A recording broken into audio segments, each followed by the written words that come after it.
Guess it helps if I have my mic over here, yeah? Hello, everybody. Welcome to another Mead Quest on Mondays.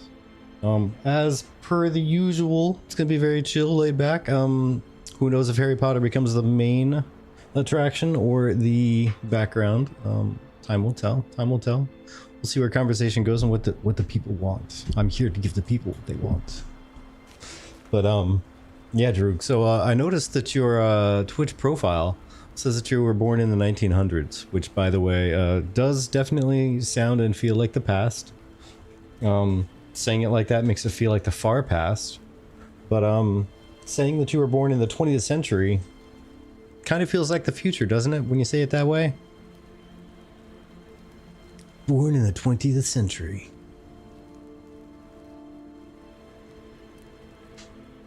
Maybe it's just me. Maybe it's just me. But now that we're in the 21st century, people are going to sound like they're really in the future. Wait. 1900s, I feel old now. Yep. Yeah, it feels that way when you say, yep, my birth year begins with the number 19.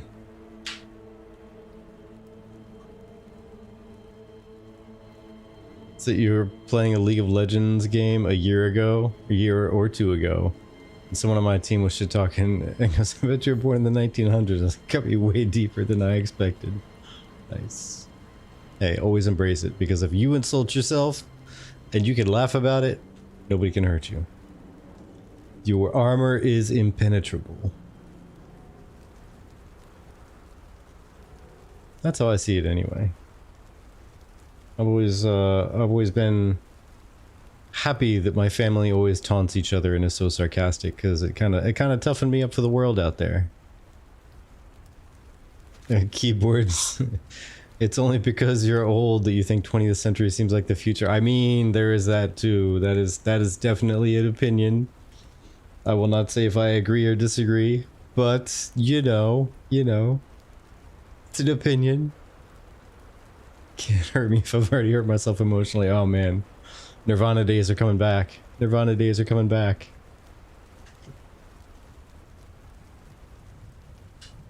Wow.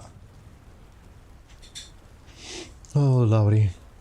Hey Drew, speaking of stuff and things with profiles and streaming and all that, I'm not sure if you saw it, but Cooler Master, and actually I think even you too, AV, Cooler Master has a Kickstarter going right now for, I don't know why Cooler Master has a Kickstarter. It's weird. But anywho, there is a device that's somewhat like the Elgato Stream Deck, except it's a lot more modular, and you have a whole bunch of different pieces that you can put in there, like little dials with LED screens in the middle of it. You got little volume knobs that you can stick in there, or single rotary knobs, and a whole bunch of nifty stuff. Seems kind of cool. I was curious about it. So you had to throw emotionally on the end there because it was way too dark without it. Yeah, fair enough. Kind of weakens the blow a little bit. That's what I blame. Probably older than you. You know, I'll yeah, Master Hub, I think it was. Yeah. You got it. Welcome on in there, Sunfire. Hello, how are you doing? Welcome to the tavern. And also welcome to you there, Shipples. Remember when River Raid was the best computer game going? Oh my lordy. You know, I even barely heard that name. Not like because it was old, but because I wasn't terribly like hooked on the computer thing at the time. Hey there! Thank you so much, Fentharian. Much appreciated, and a cheers to you.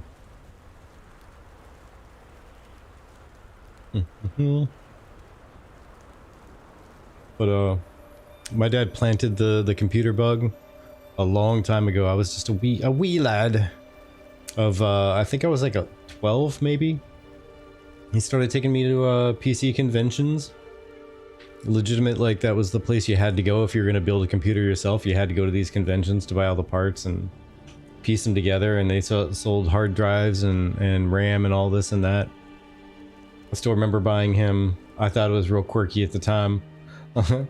Now I realize it's kind of cheesy, but yeah, I bought him on a floppy disk. As a kid, I took my allowance and I bought him a floppy disk of Doom with naughty girls on the walls. So it replaced the entire wallpaper for the entire game with nothing but naughty pictures of girls. I thought it was hilarious. I don't even know if he ever installed it. If he did, he never showed me.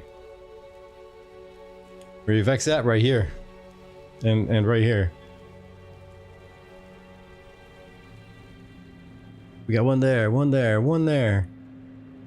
One here. So I think that's all the vex. I think that's all the vex.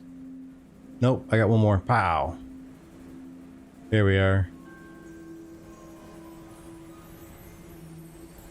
So you like going to the rich kids' houses that had an Atari? Oh man. Those were the fun times. When it was actually like astonishing when you went to someone's house and they had a console. Like, holy cow, you have one of these? What in the world? What games do you have? It was always a mystery. What games do you have? Do you have that one I played? And you think that everybody has to have it because nobody has a console, but these people have a console, so they have to have that game, right? It was the best game of the bunch.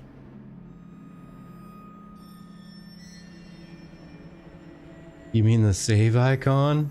Oh man, that hurts. That hurts.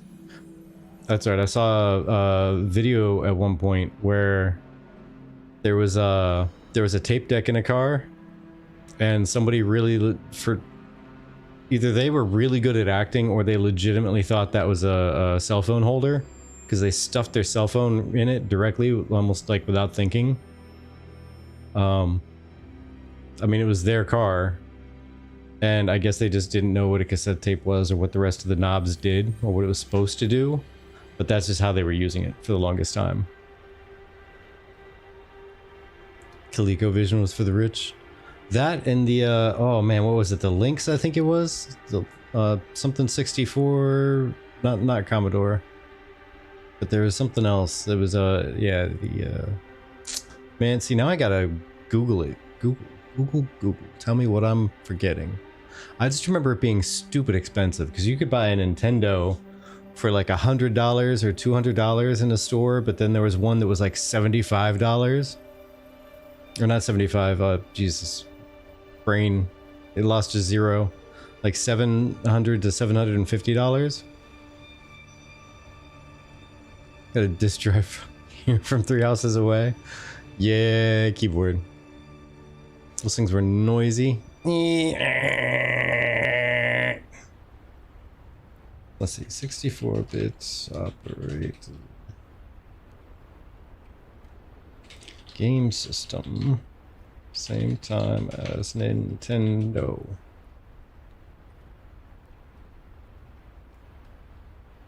Alright, let's see.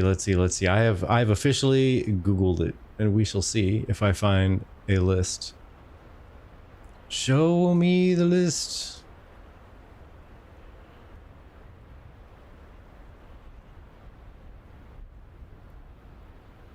I'll start. Yeah, Atari 2600, Sega Master System, Atari 7800, TurboGrafx 16. That's what it was. The TurboGrafx 16. That thing was crazy expensive. I don't even know anybody who ever bought one outside of a collector many years later when they were finally an adult. And they bought one because they couldn't get one when they were a kid.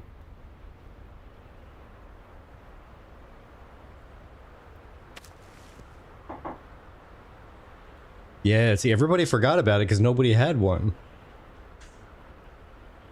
They were on a shelf. As far as I ever saw, they were only on a shelf, and that's the only place they existed. I never saw one of my friends ever actually have one. And I've only heard of some of my friends buying some years later in their 30s. Finally saying that now that I have some money, I can go and buy one, and they hunt them down at like yard sales and eBay. 90% of your games are pirated? Oh, lordy.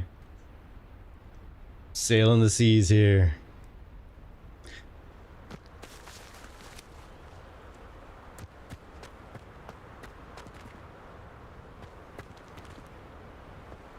Oh man, oh man. So what do you guys think here? What do you guys think here?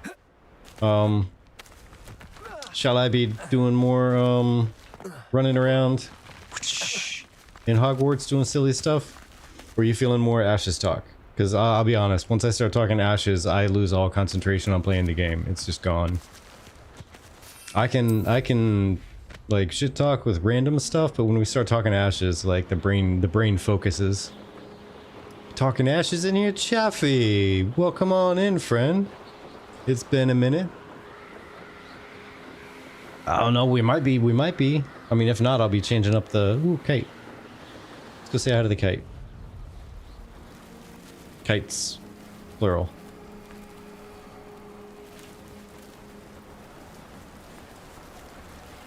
There we go. But yeah, Chaffee, currently we're talking about game systems that we have had, wish we had, or knew people that had, and we wanted so much to have what they had because they had the cool stuff, and we did not.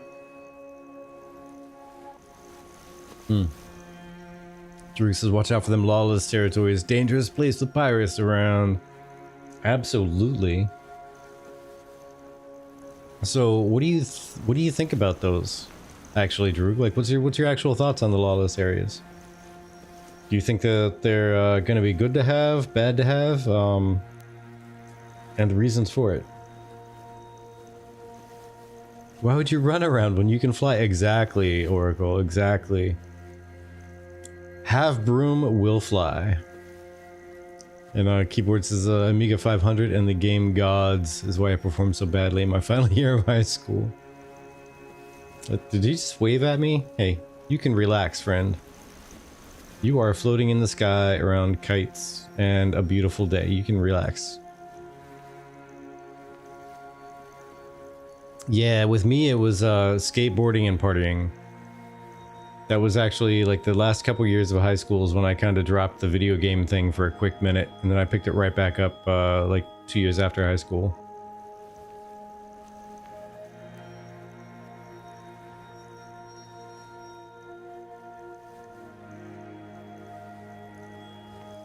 Lawless areas will be a great way to test the open ocean zones. So, you know, Facade, the interesting part of that is going to be population density, right? And the size of the map. So they're trying to get... And here's where I think that they might be... they might be dialing in on some interesting numbers for goals that they stated with the alpha. They said they're aiming for, what, like 3,000 people concurrent? But it's going to be a much smaller space. So I think it was 20% of the map is what people are going to be able to cover at 3,000. So it's actually 15,000 concurrent players is the equivalent that that they're looking to cover in that small of an area. So it's going to be so dense with servers, it's going to be crazy. Crazy. And so dense with players as well, by the way. And by servers, I mean legitimately the little ones that get spun up when people get really close around and they start like splitting off new servers because it gets too dense in one area. But yeah, that tiny little thing, that tiny little area that they're talking about, like off on the side of a map. Well, I guess they didn't really say it was tiny, right? They said it was off on the sides. They didn't really say it was small. It just sounds like it's small because they said like it's pushed out to the edges. But yeah, I don't know. We'll see. I think the density of players might be a bit much, and they'll need to kind of temper expectations on how much of a test it's going to be, depending on how much of the map they cover. Because I know the full map is going to have like, what is it, like 50% ocean almost? So they need to have the Alpha 2 map is going to have to be relatively the same to have a really comparable size dispersion. Let's see here. So having to get the expansion pack on my N64 so I can play Majora's Mask. You know, that's one I missed. I missed the whole N64 Majora, like the Zelda stuff, all of them on N64 I basically missed. I think I played one of them and I forget exactly which one. And let's see, Drew says the ones for A2 on land. I'm honestly not convinced either way. If the hunting grounds give better loot in lawless zones, then it matches the risk versus reward. Well, we don't even know yet if Ashes needs more incentive PvP around what they already have in their systems. Yeah, I think they need more incentive to draw in PvE players. If you ask me, when it comes to stuff like that, there's plenty of incentive to PvP, but there's not much that's going to draw PvE players in, which are going to provide more softer targets in PvP gameplay, but also just more population, so that you don't have to condense servers as much down the line. It's going to be a much more stable population, I think. Let's see. Yeah. Keyboard. I was an apprentice, so alcohol and fuel for the car took all my money. Gaming took a couple years off. yeah, absolutely. I know the feels. I started to be a painting apprentice for a minute there, painting Navy ships when I was living in Florida right after high school, but it was totally not my thing. Not at all. Oh, and Drew, yeah. So what I was saying with the concurrent users is if they were, I think they were saying that they're going to aim for, at the beginning of Alpha 2, like 3,000 concurrent players, right? And if there's 3,000 concurrent players and the Alpha 2 map is supposed to be, let me look up the math on this just to be sure. I could be misremembering, but I think they said it's about 20% of the full map size. So you take that number times 5 to get the full map size. So the full map size, if they're trying to get 3,000 people on 20% of the map, they're basically practicing to get 15,000 concurrent players by the time the full map is released. That's kind of what my math is saying right there. But we'll see how that pans out. They may not be trying for that. They may be weakening expectations for the beginning of Alpha 2, or they might be expanding what they're trying to go for down the line. Who knows? Let's see, Facade says a large portion of players will avoid the area because it's an open zone. A large portion will, but you also have to figure this is Alpha 2 coming up. So once they actually launch out Alpha 2 and a bunch of people dive in, there's going to be a lot of people doing a lot of things that they normally wouldn't, which includes possibly throwing a character in the trash bin by going into a PvP area and testing out how corruption works and experience debt works and all that. And just saying that, okay, I've racked up 3 levels of experience debt, I'm only a level 7, I'm just going to go ahead and start a new character. We'll see what happens with that. But yeah, there's people going to be doing a lot of stuff that they wouldn't normally do. That's where some of the testing is going to kind of be throwaway test. In my eyes anyway, they're going to be like throwaway stats, rather, not tests, but throwaway stats. At least at the beginning and probably even towards the middle of Alpha 2, I would say. Sound like there will be 3 nodes at the start. You know what? I can't recall how many nodes they said they're going to start with. You figure since they've been showing them in all of the live streams, there's going to be Winstead and there's going to be Miraleth, right? But that can't possibly take up 20% of the map. But like 20% of the map, if it's going to be accurate, it's. I mean, they'd have to have like 16 or something, right? Because what it was, 80, 85. Let me see here. I think it was like 83 or 85 nodes. So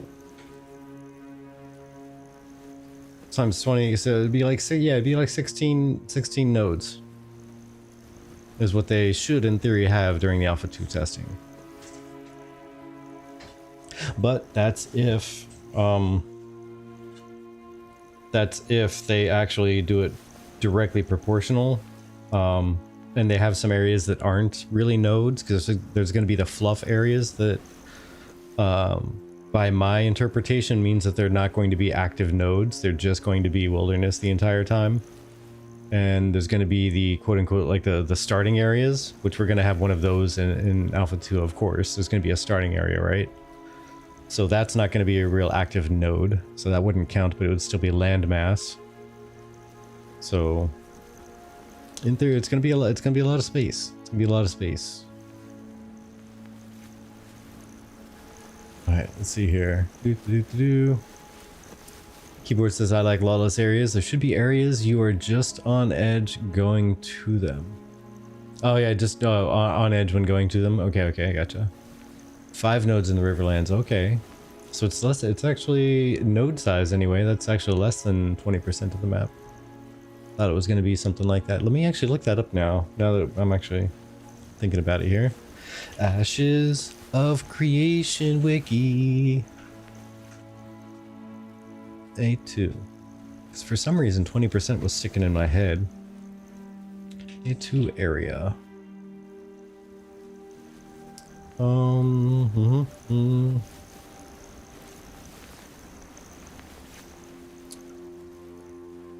A2 starting area. Okay, okay. No, go away.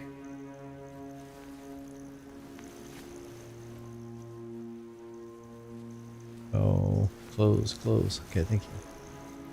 Okay, so Divine Gateways, world map, information, choke points. Oh, okay. So it doesn't actually list that. Okay.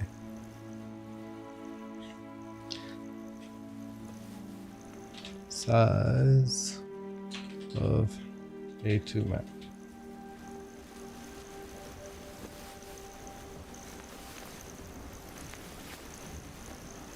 World size.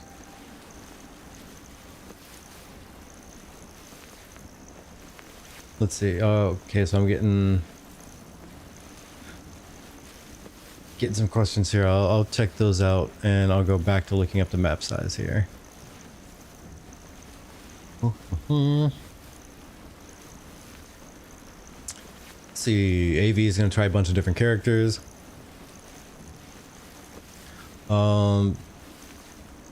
Alpha crafting is Alpha 2. Oh yeah, Ventharian. Definitely crafting, gathering, all that stuff, that's not PvE. You're not versus anything. You may encounter things along the way, but if you encounter things along the way, you're just as likely to bump into a player as an NPC, right? So, hey, welcome in there, oh god zombies. Welcome to the discussion. We're chatting random stuff, and I'm catching up with chat because I went to the wiki to look some stuff up here, and I was not successful yet, but I'll get back to that. But catching up on chat. And yeah, a lot of the PvE players, they're looking for actual like challenging content at end game. That's what 99.9% of people are talking about when they say PvE content. They're looking at challenging, interesting, fulfilling content at end game, or elder game as Intrepid is calling it. So they're not talking questing, they're not talking about if you classify it as like crafting and all that stuff. They're not talking about politics, all that stuff. And yeah, AV, I'm gonna try a bunch of different characters as well. I'm gonna definitely try every kind of tank for sure, and cleric and bard, and after that is going to be very kind of dabbling cleric and bard, because I need to know who my supports are and what they're doing and what they're going through when they're trying to support me as a tank, because tank will be the main. Problem is, every one of those words is subjective. Every one of which words is subjective.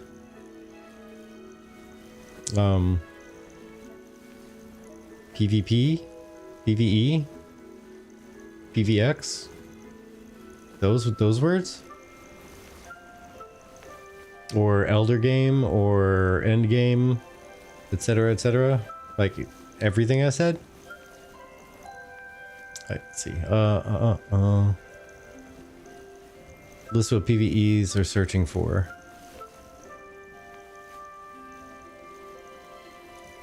I mean, to a degree, but if you were to say, hey, as a PvE player, what's your favorite thing to do?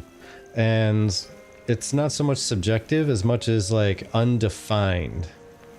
And undefined, oh yeah, challenging, difficult, interesting.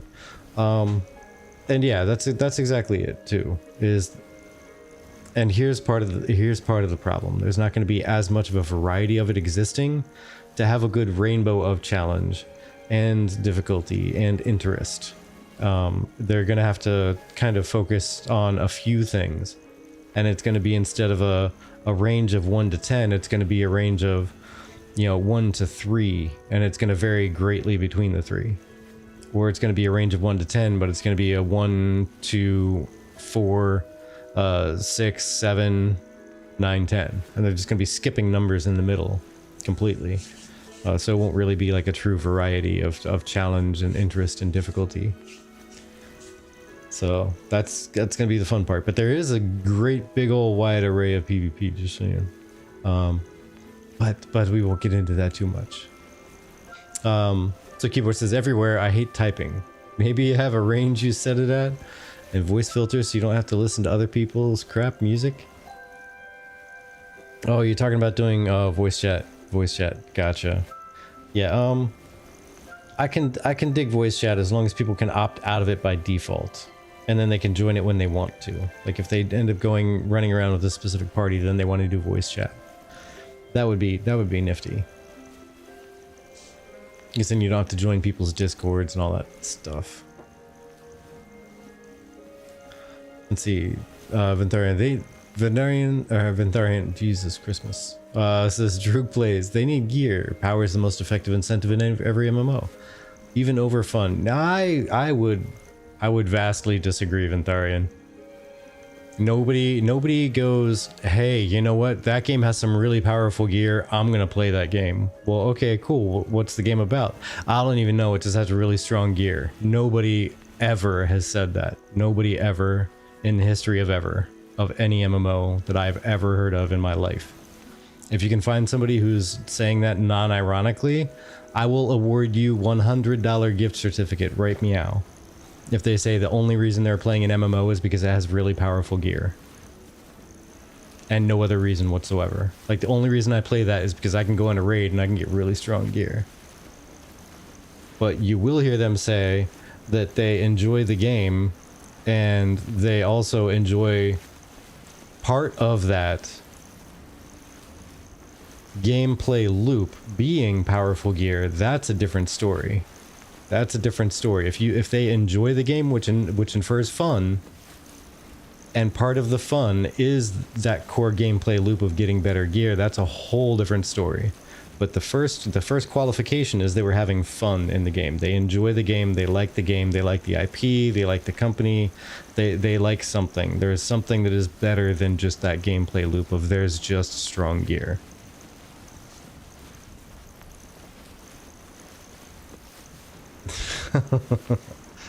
What did you say, meow?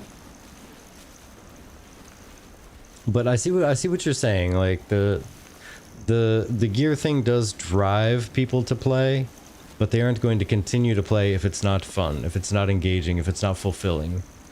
I mean, that's why a lot of people started dipping out of WoW back when I dipped out of WoW, was because they were handing out free, really powerful gear.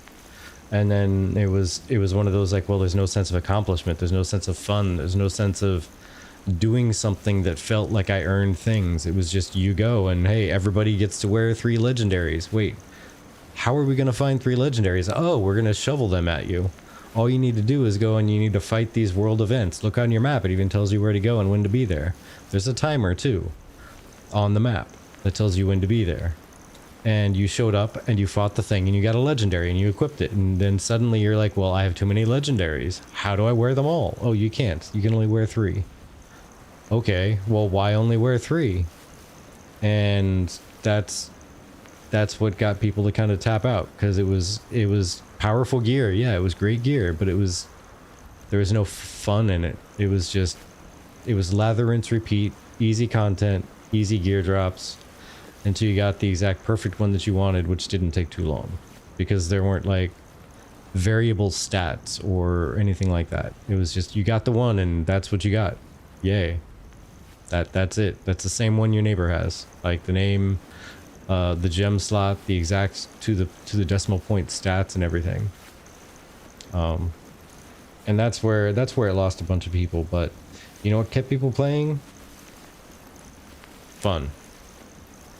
They're having fun. Mainly at this point, from my personal experience with my circle of friends, the main reason they even engage people with fun is because that's where their friends are. their friends are currently playing WoW, so that's where the fun is, because if they play any other game, they're not playing with their friends, therefore it's not as much fun. So they go back to WoW, which isn't as much fun as a game, and it has really powerful gear and lots of loops to get powerful gear, but the only reason it's fun is because that's where all of their friends are. So thus they unlock the I will deal with everything else and suffer through it because friends. But again, that might be, I know it's not exactly limited to me, but I know it might not be the widespread experience.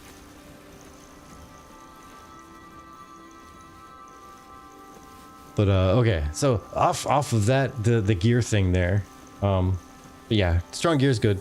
I'm just hoping for a little bit more engaging, something a little bit more interesting than you can supply the world with great gear, because you're also paying PvP players to protect you.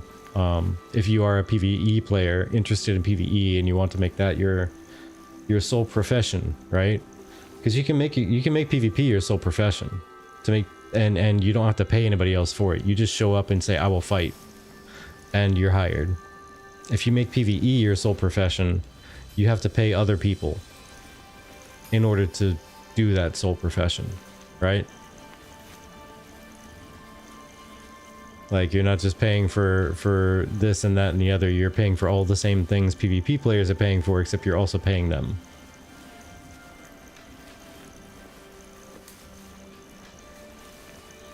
And Shipple says, I'm going to be the first person to listen to the soundtrack loop in the login screen. Yeah.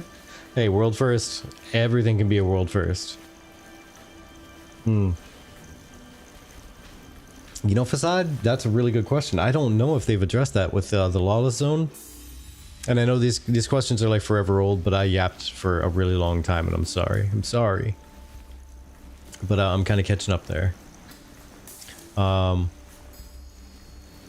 Now I gotta scroll back up to it. Yeah, do you still lose experience since everyone is purple? I'm going to assume yes. Because the only thing so far that we've gotten confirmation of losing the experience debt or not having the experience debt is going to be organized PvP. And in a lawless zone, that's the very definition of no organization, right? It's just everyone for themselves.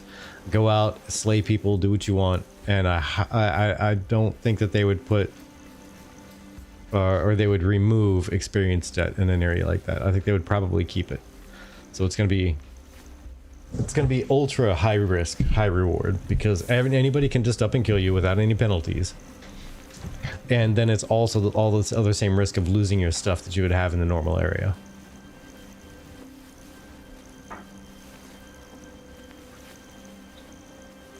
Let's see, I'm gonna scroll through a bunch of this stuff here.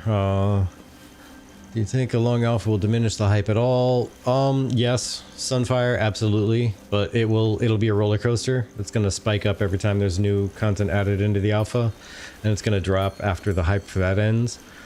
But I think it's gonna be a simmering alpha too. It's gonna boil up and it's gonna simmer down, boil up and simmer down, and it's gonna last the entire time. I think overall the hype is gonna stay the same, but there's gonna be hot spots of hype, and then it's going to chill out for probably a month or two, maybe 3, who knows. I don't know their timeline. They might take 3 or 4 months to cook up something real big and drop it, and then that'll go hot for a month and a half, who knows. Like when they drop naval combat, hoo-wee, that's going to be insane. People are going to go nuts over that. There's going to be a lot of 24-hour streams on that one, I guarantee.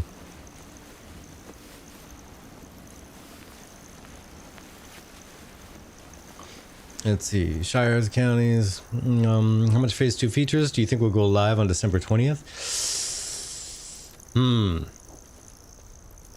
I'm imagining that with everything that they listed, let me actually pull up what those were exactly while I say this, and then I'll probably correct myself after I stare at them. But I have a feeling it's going to end up going through, like, every week they're probably going to drop. What is it, December 20th to, was it May 2nd or something? What is that? What's my calendar say that is? That is... Alright, so December, like, 20th. Okay, 1, 2, 3... 4, 5, 6, 7, 8, 9, 10, 11, 12, 13, 14, 15, 16, 17, 18, 19 weeks. I'm going to assume that the last like 2 weeks before the next phase opens up, maybe 3 weeks. Yeah, 2 weeks. 2 weeks. They're probably going to stabilize and not introduce anything new except for hot fixes, etc. before the next big wave comes in. So at 19, so 17 weeks, all that different stuff. They're probably going to have like 2 or 3 things introduced every week. Because if I recall correctly, they probably had a list of, what, like 30 or 40 different things they were introducing in Phase 2?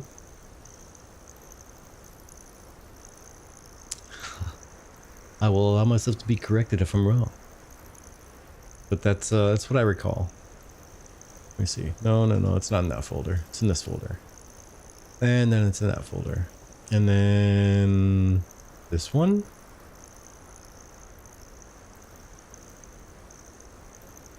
Yeah, I think that one. Okay, yeah. All right, let me go ahead and do this thing. You know what? This is a game screen, but I'm going to go ahead and I'm going to pop in and add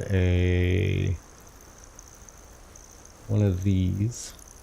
One of those. Okay, add existing. Going to say image to share. So I can put this up on the screen for you too. So that when I'm looking at stuff, you can look at stuff too. Sure, we'll do that one. And I'm gonna drop it all the way down here. Bear with me while I just talk about what I'm doing instead of showing you what I'm doing. Okay, scoot that over, and then I need to look for a new source. Find the other files. Roadmap. There we go. We got the roadmap. Oh, wow, that's big.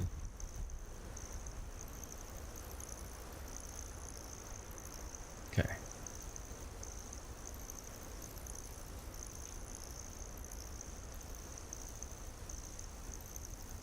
Let's get this over here.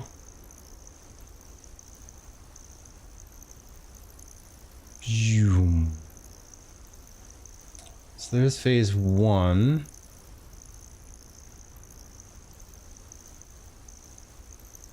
Let me pull up phase 2 here. So phase 2, right? Let me pull it up for myself to see as well.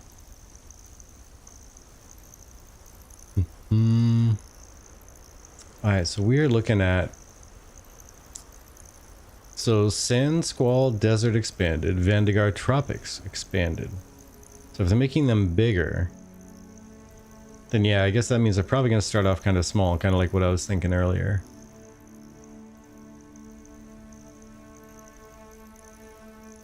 Wish we had a graphic that showed us the phase info, right, Droog? I just had to draw this by myself just now. I just created this graphic for us, since Intrepid did not have one for their showcase. But I figure if they did make one, this might be about what it would look like. Something similar to this that's on the screen right now. Totally lying. But yeah, so we got nodes. We got 2 new unique node layouts, which I'm still curious on what that means exactly. They should hire me. Yeah. See, they should. They could have had quality like this on their live stream. They could have. They could have had it. Would have looked exactly like this and it would have been amazing.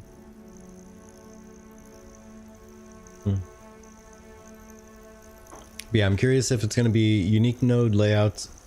I'm assuming that just means how the node is configured and arranged around town, rather than saying like scientific versus divine, etc., etc. I hope it's like the divine, scientific, military, and on, but with Hogwarts in the background, yeah, well, you know, I obviously I wouldn't have Hogwarts in the background if I was making Ashes art, you know, and I was making their assets. I would be at least that respectful. At least that respectful. But Veilun and Dunir for phase 2. I think this is an old one. Bear with me. I forget. I know they updated it like a couple times throughout the day. Let me just make sure this is the most accurate that exists. Let me look at the news. Let me look at the news. Okay, let's see. Phase 2. Probably could have just pulled up the website to begin with, right? Right? Phase 2. Image a new tab. Yeah, it is the most accurate. Okay.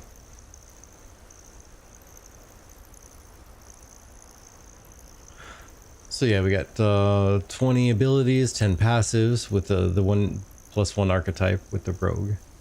That new rogue is going to have 20 abilities, 10 passives, 30 skill nodes per archetype tree, stealth system, 4 new weapons. Excited about that. Still no crossbows. Sorry, dwarf people. I know you're all about them crossbows. Siege vehicles. Now you're speaking my words right here. Siege vehicles. I want to learn about that part. Tempering. Gems and sockets. Gear ascension. Which I'm assuming that's going to be your enchanting. Repair kits. Artisanship. Skill trees. Animal husbandry. 2 more live streams before A2, right? It's right there. It's right there. We're so close.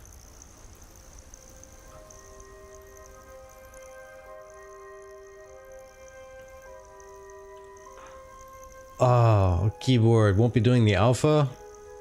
Not being record. Whereabouts are you from? You're from. Oh, that's right. You're down in Australia, right?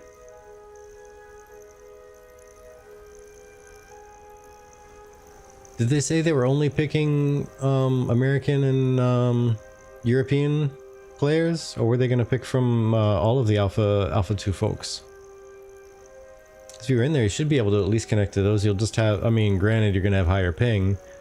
That's not amazing, but at least you'll be able to tinker around and test some stuff, right? But that being said, I mean, you're always welcome to swing on by and ask us to test something. That's what we're going to be doing as part of the core of our content when it comes to A2. The testing times and whatnot. Part of our core content is going to be, you know, we're going to run around and test some stuff that we want to test or we need to test, or, you know, maybe Intrepid will have a, you know, put out the help call to get some help gathering information about certain types of things, and we'll test those. But as soon as we get either bored, tired, or just exhausted with testing that stuff, we'll be running around and testing exactly what viewers want to see. You ask us to check something out because you haven't seen anybody doing it, and we'll go do that. Almost no matter what it is. If you ask me to find an ocean and see how long I can stay underwater, you might be waiting to have that request fulfilled. I can find a river and die just as easy.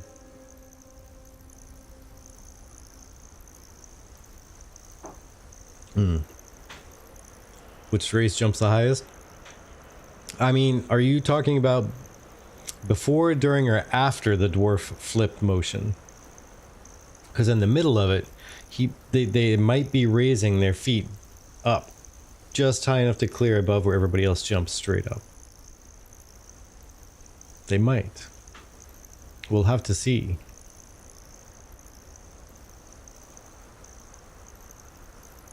Yeah, I see at the very beginning of phase 2, I see probably like 10 to 15% of this stuff dropping in. I see Sand Squall Desert or Vandegar Tropics being expanded, and the other one maybe being expanded later on. Potentially not the new node layouts right off the bat, because there might be some other stuff that they wanna have out. But again, I have no idea what their actual roadmap is, but this is me just kind of throwing out ideas. Hopefully they're going to have the races done. In theory, they're only waiting on the art for those, right? I have a feeling they're gonna try for rogue at the beginning, and something's gonna happen, and they're gonna delay it to like the second week or third week or something like that of phase 2. I'm not doomering there. I'm just saying that, I mean, rogue with the invisibility and trying to balance that to be a good balance of stealth, that's going to require some tinkering around before they introduce it to people. Or else if it's too overpowered or too underpowered by a great stretch, I think people are going to be really sad, really upset. And let's also be honest, they're probably going to want it to make as big a splash as the Bard made. Like, people saw Bard, and Bard drove people bananas. They're going to want the Rogue to have just as much of a splash. So it has to be a very solid kit to the Rogue. So I think they're probably going to try for right away, but it might be like 3 weeks delayed or something. Because they're going to be catching up from all the bug fixes and everything else. Because hopefully everybody who's in Phase 1 is going to be testing the bejeebus out of the game. And they're going to be breaking so many things that it delays a little bit of Alpha 2 Phase 2 stuff. Like, I have a very controversial opinion on this stuff. I kind of want Phase 2 and Phase 3 to be delayed because it means that people are breaking stuff early. And Intrepid's gonna fix it, and then it's gonna not be broken.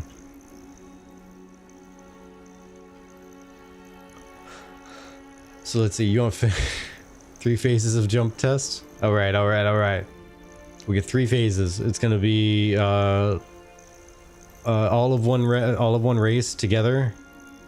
And there's going to be video from front, back, and each side. And then we're going to do mixed race jumping. And then we're going to do run jumping and stand jumping. And how they compare to each other with the same camera angles. The same height comparisons. That's what, 2, 3? That's 3 now, right? Right, I think that's 3. There you go, there's your 3 phases.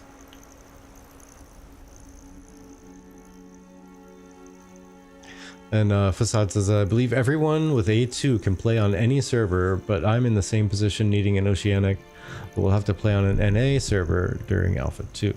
Yeah, I'm really hoping they get you folks in Oceanic, like a really good centrally located would be nice, but also a really good just one in Australia, because I haven't heard of many games actually doing that. Just you're plopping one right there for you.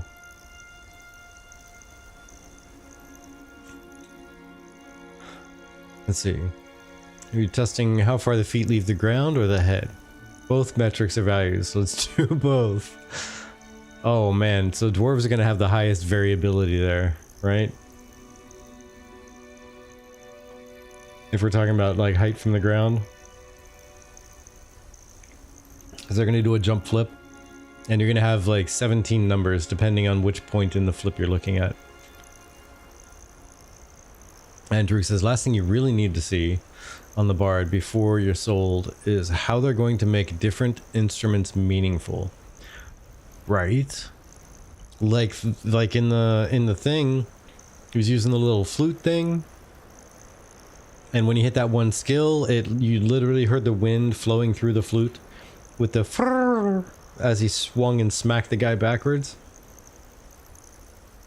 I want to see a drum smack over somebody's head. Or what was the other instrument they had? Wasn't it like a fiddle or something? Keyboard? Did it put a server in your shed for nothing? Do it for free. There you go. Got you some space. Take over the shed. That's fine. Heat-proof it. Live there rent-free. Just, you know. Just have the game right next door. How awesome would that be to have basically 0 ping to that server? Just boop right there.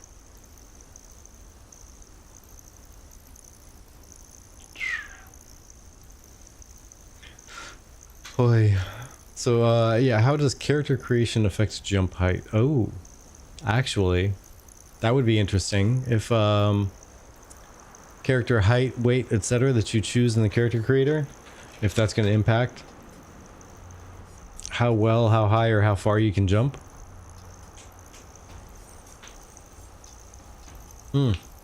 I'm curious how it's going to affect the hitbox. Or else PvP is going to end up full of dwarves. Short dwarves are going to be all of PvP. Because why not? Am I right? There's nothing tying anyone to a specific race outside of the origin.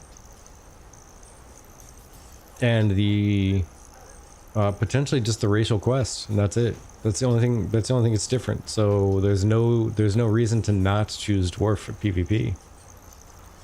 That I can see anyway. Boom, boom, boom. Yeah, almost got you there. It took some convincing. Instrument weaving or something. Drum smacking for sure. Yeah, I just want to see a bard like swoop up to try to knock somebody back and stun them and just hear boom. Because you smack them with the tom. Dig it. Facade says it won't change. Everyone will have the same jump height and distance.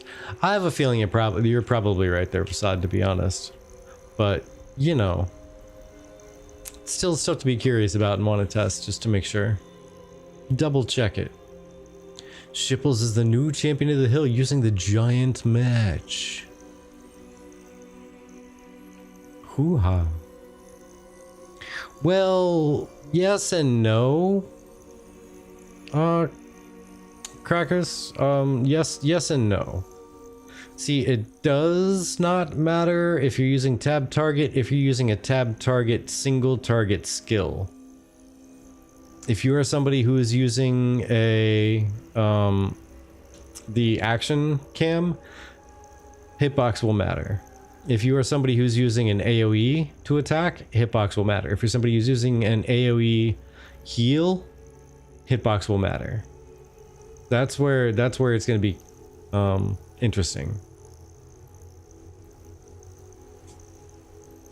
And also just honestly, yeah, exactly like Droog said, like how well a character can hide in the bushes, behind a tree, under the water, etc. Shorter is more better. You could make a joke here. Ooh. You're just gonna look out in the field and see a rock looking shield and ignore it. That's no dwarf.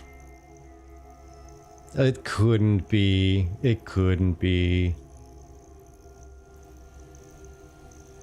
Alright, I was just about to do something. I was about to look at something.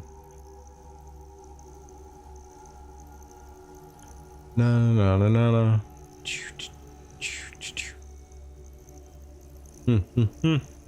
Alright. But yeah, it'll be interesting. Honestly, just to see how much the races will make a difference in, I guess, the diversity of choice, really. Like, are people going to pick more for the smaller character that can hide better and can get the jump on people better and maybe with the hitbox, or is there really going to be more wide selections of everything? Because I have a feeling that there will be some PvP players and some PvE players and just some RP and whatnot in general. Well, I mean, RP, I mean, obviously they're role-playing, so they're going to pick whatever they pick because it fits their best story. And then everything else typically becomes second for most dedicated RPers. But when it comes to people who are dedicated more to the combat side of things or the adventuring side of things, are they going to pick Renkai over a dwarf when they PvP? I think there's going to be a small minority that would, simply because they like Renkai. And the larger majority is going to say, you know, I'm going to pick these because they're smaller. I'd like to play a Renkai, but they're too big.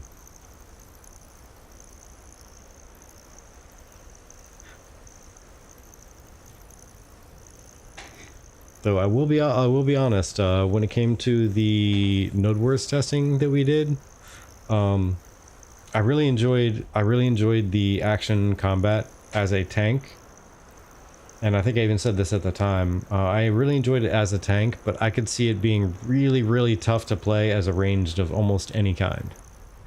If you're trying to do a single target cast and you're trying to hit something, tab is going to be the way to go as far as I can tell right now with well, as far as I can tell a couple months ago with the Node test, the Node Wars testing.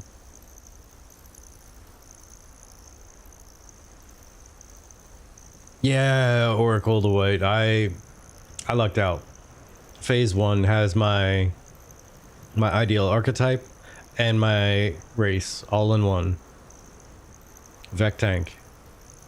So yeah, I got lucky. Let's see, also to rewind a little bit, Facade says, yeah, collision is the thing, but there will be a base model collision size. Visually, we are not likely to notice. Unless you can jump on a dwarf's head to scale a cliff. That could be interesting. Yeah. Yeah, base model collision size, that's gonna be very interesting. Because also imagine the other way around. If it's a base model collision size, like this tall, right? And you have a dwarf that's this tall, and a Renkai that's that tall, you're going to be able to hit the dwarf much easier, but you're not going to be able to hit the Renkai as easy as you would think. So you're going to be aiming for headshots, and you're going to miss. You're going to miss, unless there's some aim assist in there. Never know. I don't know of any MMO of this scale trying to put it, well, I don't know any MMO of this scale really, truly. But I wouldn't think an MMO of this size would be putting in like first-person shooter type priorities like aim assist and things like that. Collision could be as simple as a straight pole ignoring the model. Yeah, but how tall is the pole? How tall is the pole? How wide? How wide is the pole? Because if you have a dwarf that's stout and a Renkai who's stout, they're both very tall, but then the Vec and the elves are very thin. They're like rail thin. Like when you go to use the action combat, you're gonna be really upset if you don't hit a thing just because there's literally nothing to hit, even though there's actual player model existing in that space. Standing still, let's say. It's gonna be really, it's an interesting problem for them to solve. It really is. It really is. To try to do both tab target and action, and also have like a base model size. Because at least with the variable model size, or hitbox rather, to scale with model size, at least with the variable hitbox that scales, you know what you're getting. You know what you're getting when you look at it. But if people get something different than what they see, they'll be really sad. That'll cause some complaints right there. If they don't hit what they see hitting. I think that might cause more complaints than why is everybody choosing the midget class? Why is everybody choosing a 2-foot tall character? Well, we know why. That's why. Now you just need to ask why does everybody care about it as much? And winning is why they care, in case you didn't know. Spoiler alert.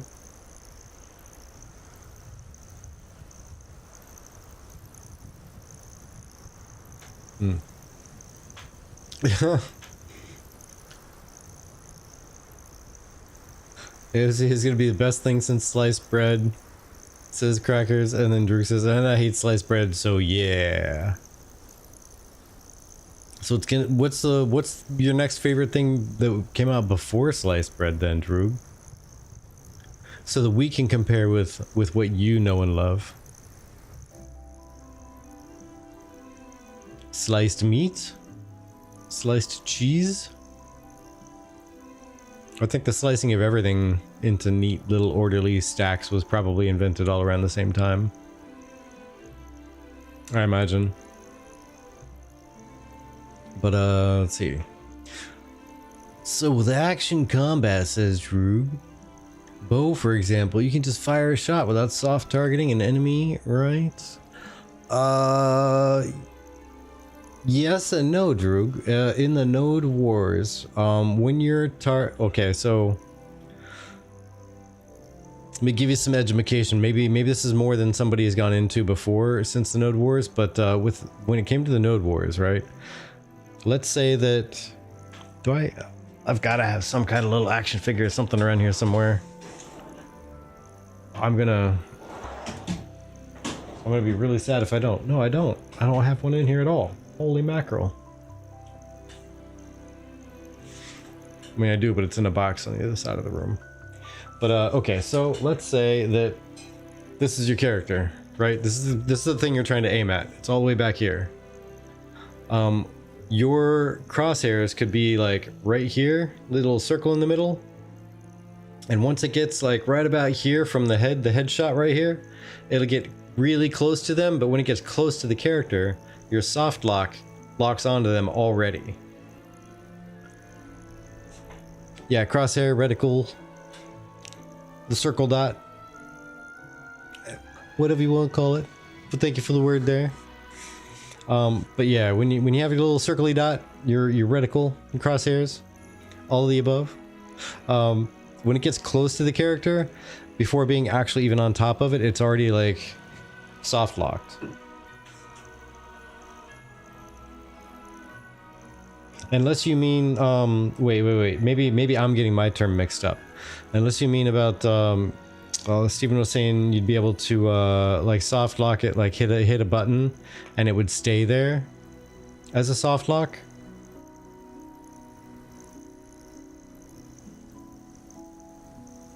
Yeah. So yeah, there was a thing, right, where you could just aim your bow in a direction and fire. If you're talking about the ranger video, yeah, that one had him just shooting off into the woods without anything. You can do that. You can absolutely do that. But the interesting thing being is that there was the early ranger video. Yeah. Okay. Yeah, I'm forgetting what exactly it looked like and how it behaved in that video because it's been so long. But I can say at least what I experienced in the Node Wars testing, which is when I had a bow on my tank. It would kind of soft lock when I got the reticle nearby the target. It would kind of hop, and you can change it to a, and this is where my terminology might be different, like a hard lock, soft lock, where you can hit a button and they will stay locked. If you don't have another target selected, even by your reticle being close to them, it will now target that person that you've selected as your actual like locked target. So you could, in theory, have like a boss targeted, hit your little hotkey, and it will lock them as a target down here.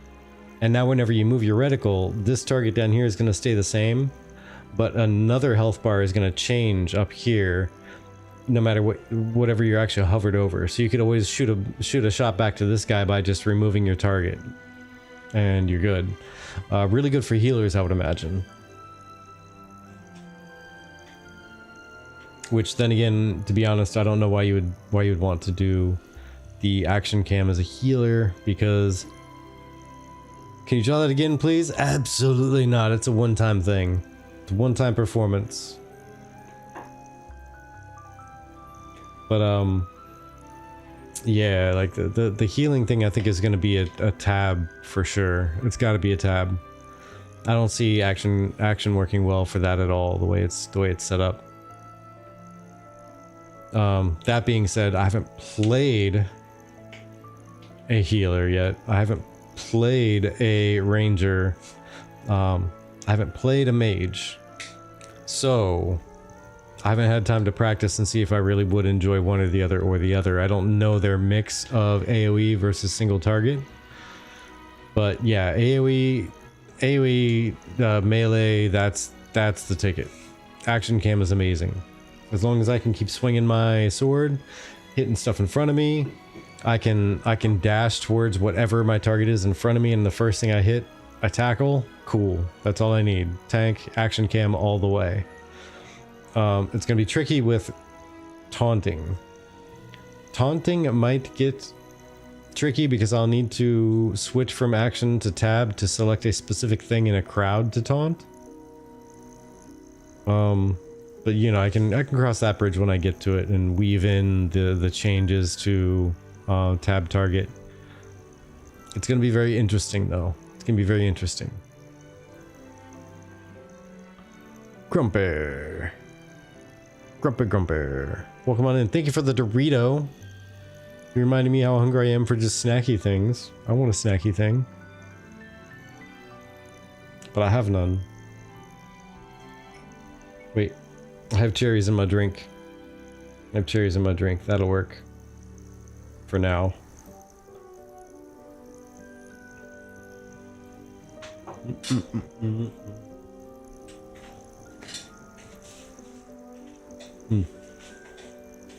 Same thing every night, Drew. An old-fashioned. They're easy to make, simple, delicious, and they have cherries in them. I love cherries. Grumpy guy likes chicken. I like cherries.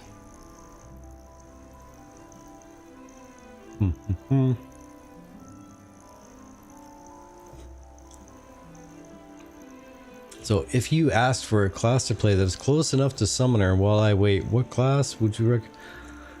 Close enough to Summoner. Oh man, that's a trick question. Because I have no idea what the Summoner is actually going to be like. I really don't have any idea how that's going to play outside of what they've said. Like, you're going to summon things, there's going to be a pet. The pet can be tank, DPS, or a healer. And I think those are pretty much the main bullet points that have been released about the Summoner. Whew.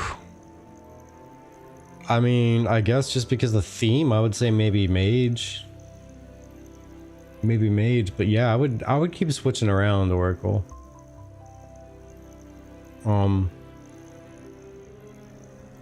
I've noticed, at least in the circle of people that were playing Node Wars, I've noticed people in their feedback about everything.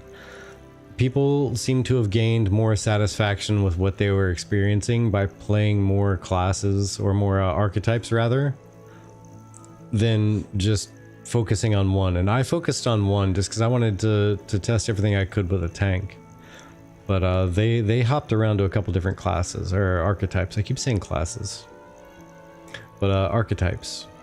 And the people who hopped around to other archetypes just happened to gather a lot more information. So if anything, I would say keep switching around. That way you know a little bit more about everything that's going on around you, and what all the different archetypes, hey, I got it right that time, have to offer, and what they don't have to offer. Maybe you'll solidify some reasons why you don't want to use them, or for that matter, why you might want to have them as a secondary archetype. You know what I mean?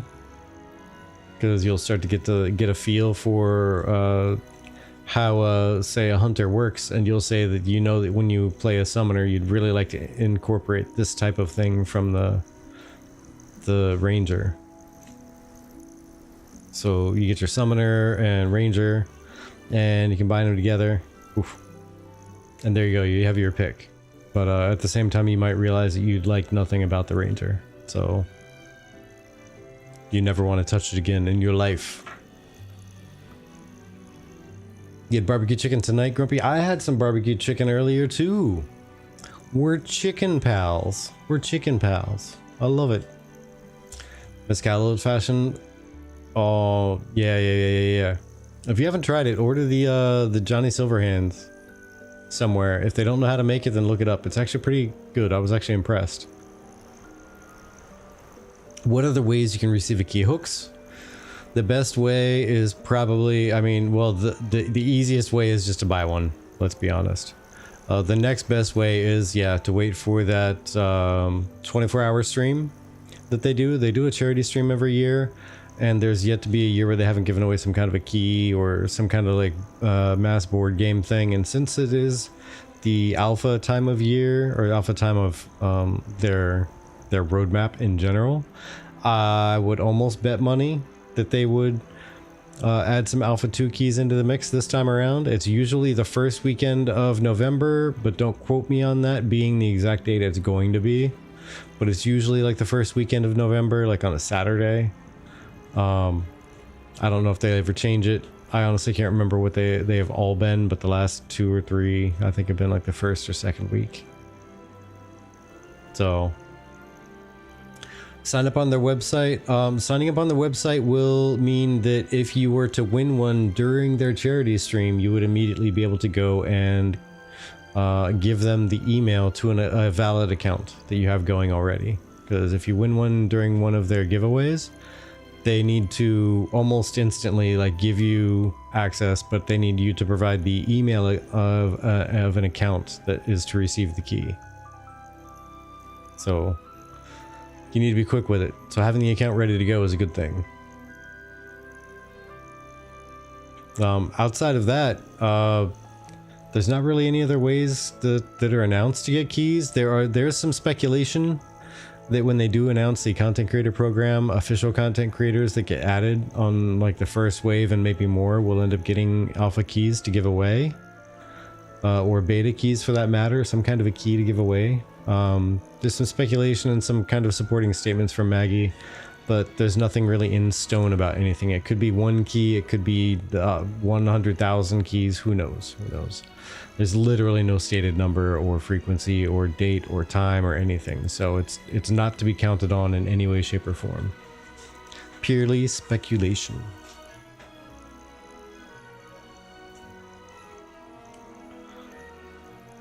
You say potato, potato?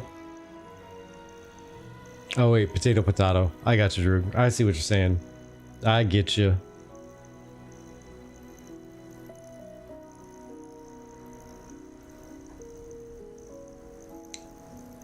My favorite is still the Archer one, potato pavadka. I still say that because it hits me in the funny bone every single time I think of it. Every single time, without fail.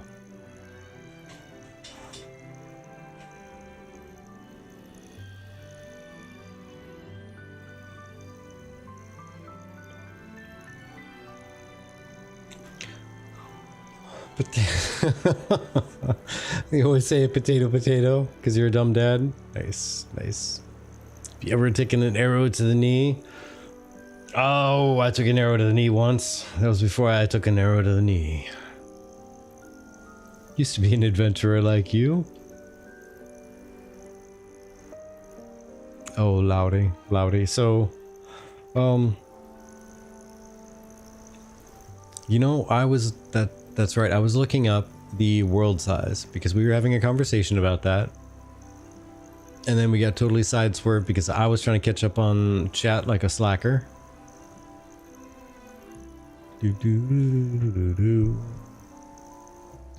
Now, let's see if I can find the stated world size for alpha.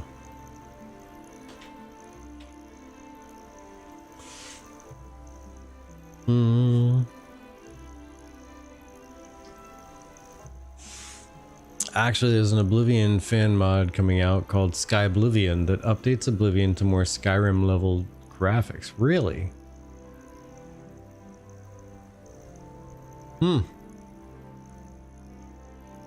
Interesting.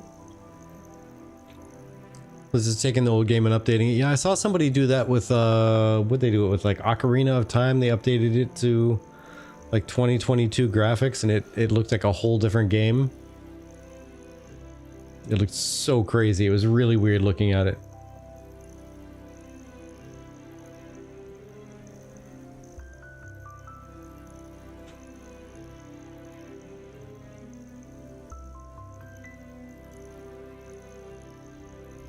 Try bank now. I love you people. You're amazing. Map size. Maybe if I search that term. Let's see. Map size. Number of nodes. World map. That's capacity. And yeah, I was on the nose earlier. 85 regular node locations. Shape alpha testing zone. There we go. Alpha 1 map, alpha 1 map, alpha 1. No, let's just talk about alpha 1.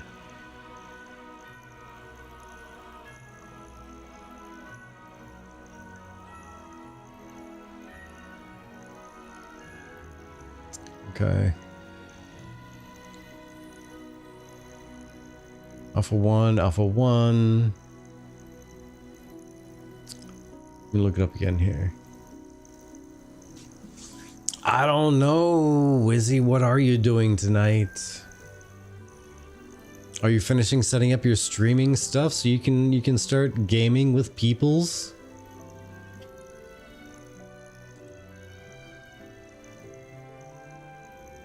And yeah, oh god, zombies, always Vec. Since the day that I read the Kickstarter and all the descriptions of the backgrounds of all the races, it's been Vec from day one. I've not had one reason to change since. It's interesting and it's nifty. And it's different. And yeah, everything else, there's been some other nifty stuff like the Jinn spin with the Veiloon, the dragon spin with the Renkai, and the beach spin on the Nikwa dwarves. Those were all unexpected and interesting, and I like them. Vex are by lore, yes, they're an orc. The orcs that left Vera were just orcs, just your standard orcs. I mean, I don't think we've got any images of them or anything, but they took off. They went to Sanctus, and then the two races, the two sub races, split off, being the Renkai, which are tall, brutish, very strong, like built football players, but without the belly. They have like dragony scales. Some of them, at least that we've seen, have dragony scales up around like the neck and chest and shoulder area. And they look very like large orc, like anger orc. And then there are the Vec, who are, they look and they have the stature almost of like a World of Warcraft troll, is the easiest thing to describe them to. So they're definitely the ones who went more the intellectual side. And one of the things I liked about them is because they're so focused on constellations and the mystical. I thought that was kind of neat.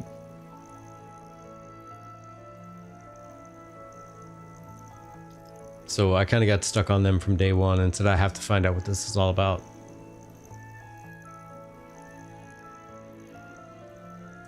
Let's see. Bum. Droog. Yeah. The what if Zelda was done in UE5. Yeah, that's basically what it was. It was what if Zelda was done in UE4. Maybe it was 5 at the time I saw it. I forget, to be honest, how long ago it was. But they were so bananas looking at that. Are we guessing or are we directing? Oh, okay, I see. I'm catching up there. Directing. Got it. We're directing Wizzy what to do.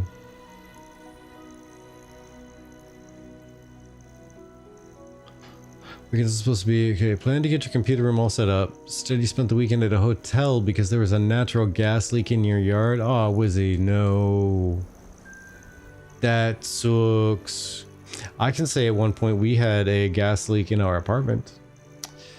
And I can neither confirm nor deny if it maybe occurred because somebody in our apartment may have leaned against the stove and bumped the little thing just barely too far to one side and may have caused the leak to happen out of our apartment. I don't know. Again, I can neither confirm nor deny, but there it is. There it is.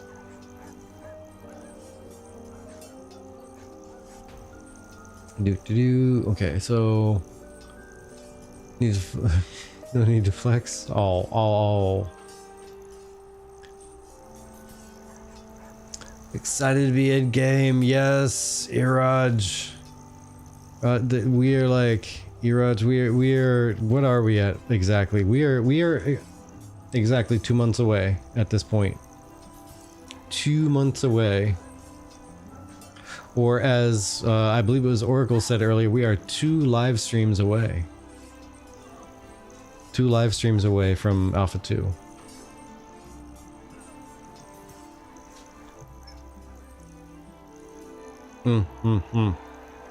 Oh, who was it?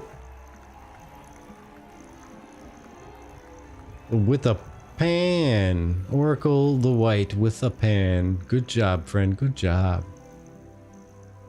You are the new champion of the hill?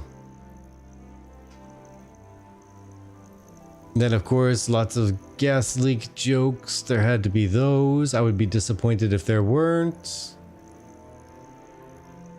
Don't like the keyboard. You don't like the idea of horns on the Pyre. Yours will be small if you can't get rid of them completely. Okay, so not... You like the woodland elf thing, but not with horns. Is that right? Man. I think you might be the first person I've heard say that. Not that it's a bad thing. I'm just saying it's just a curiosity thing. It never really occurred to me that nobody had ever said that before until just now when you said it. Branchlers, says Wizzy, thank you very much. But I can say the same thing about the Vec. I really want to be able to make the tusks like little nubbins, like little tiny nubbin tusks. Because it's never made sense to me how a race like trolls from World of Warcraft and whatnot can have giant tusks that stand like this tall, like almost up to their eyes, and they're still able to eat anything or get anything in their mouth outside of like a slushy, or like stick a carrot in there between their giant tusks and be able to nibble on it. So to me, to make sense, I have to have little nubbin tusks, like just barely popping above my lip. That's what I need for my Vec to make it make sense to me.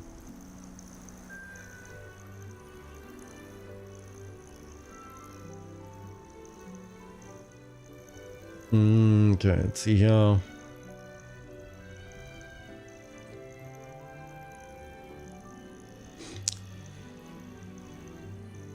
Says there might be a way to remove the horns. Who? Okay. I mean, that'd be neat for those that those like keyboard that don't like it. No horny woodland elves. No horny woodland elves. Apparently they cause problems. They cause problems. Chaos of many varieties, perhaps.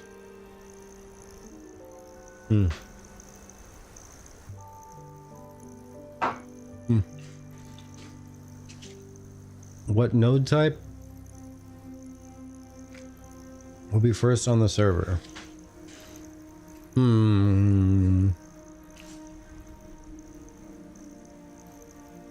Well, they've already shown off the scientific one, right? Yeah. You've already shown off the scientific one. I think that's kind of what they put out there, is that the scientific was going to be the first one.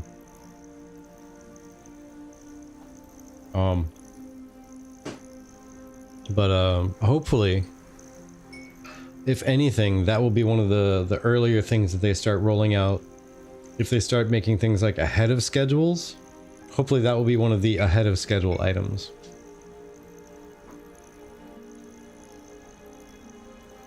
Because that's going to be a big feature of the game. Oh my lordy.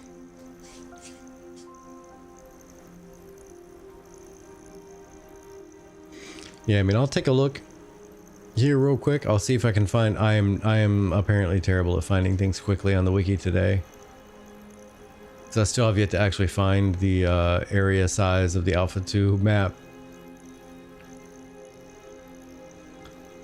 But let's see. Alpha 2.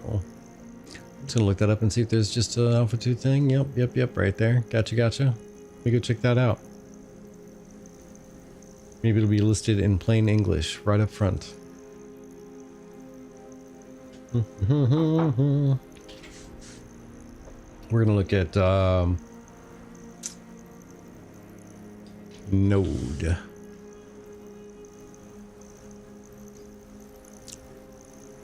Okay, here we go. So there's going to be 5 node locations up to village size, and some systems from the town, which is stage 4. Nodes will only be present in the eastern and western aaaaalll riverlands in this phase. No currencies. Bom, bom, bom, bom, bom, bom.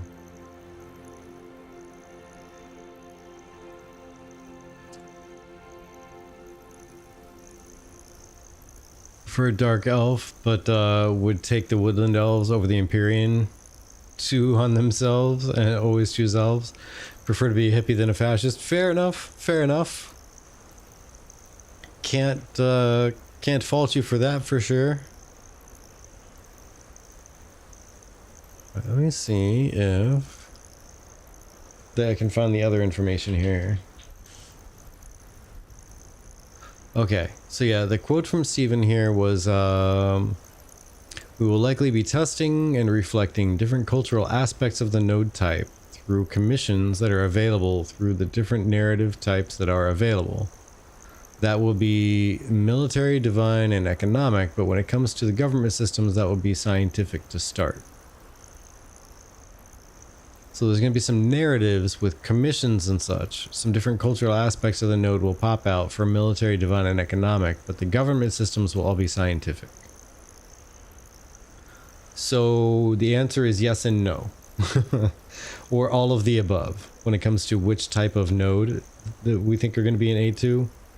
It's going to begin as scientific for one portion of it, but there's going to be flavors of the others kind of leaking in. Just to provide a little bit of variety and some extra testing data.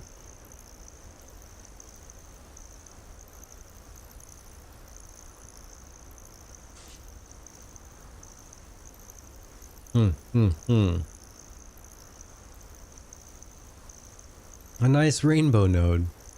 Happy little colors. Happy little trees. Just over here and over there.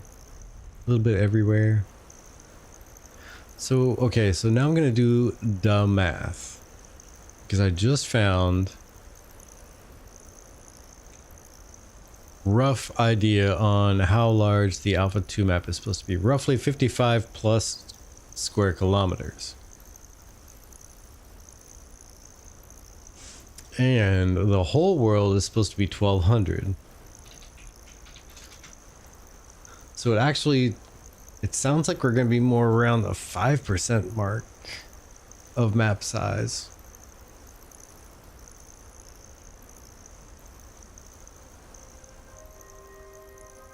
Did this math the other day too. Math bros. Math bros. Basically 2 zones in average size. Okay, okay.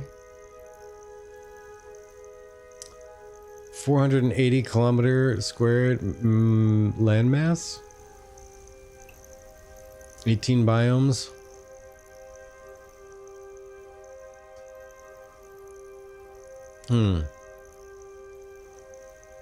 Okay, yeah, that was the that's the actual landmass itself.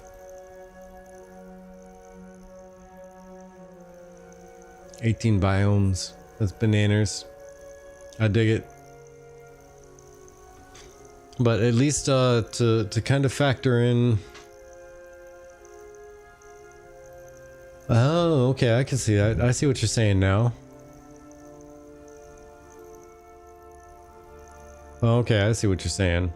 And so 55 square kilometers would be about 2 biomes worth of space.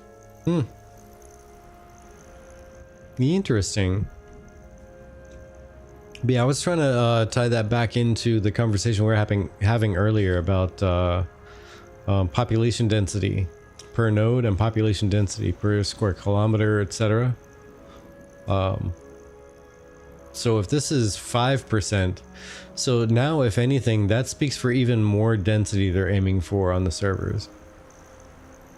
Because if this is going to be about 5 to even 10% density, and they're looking for, and I'm going to look in again. I'm going to look in the wiki just to make sure I know what I'm talking about, because they know more about what they're talking about. Do they mention CCU?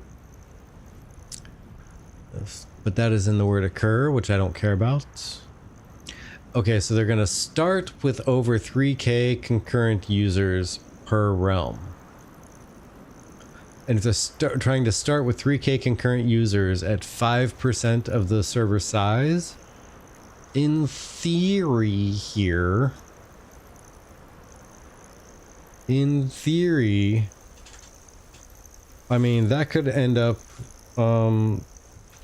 cycling up to be 20 times that for going from 5% to 100%. That could in theory be building a system robust enough to hold 60,000 people. If they can make 3,000 people hang out in 5% of the area, oof.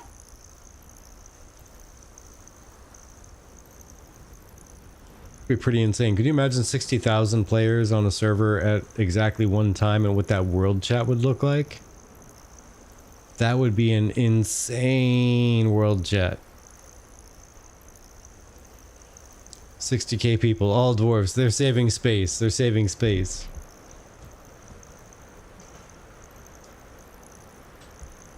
Global chat can be toxic for sure.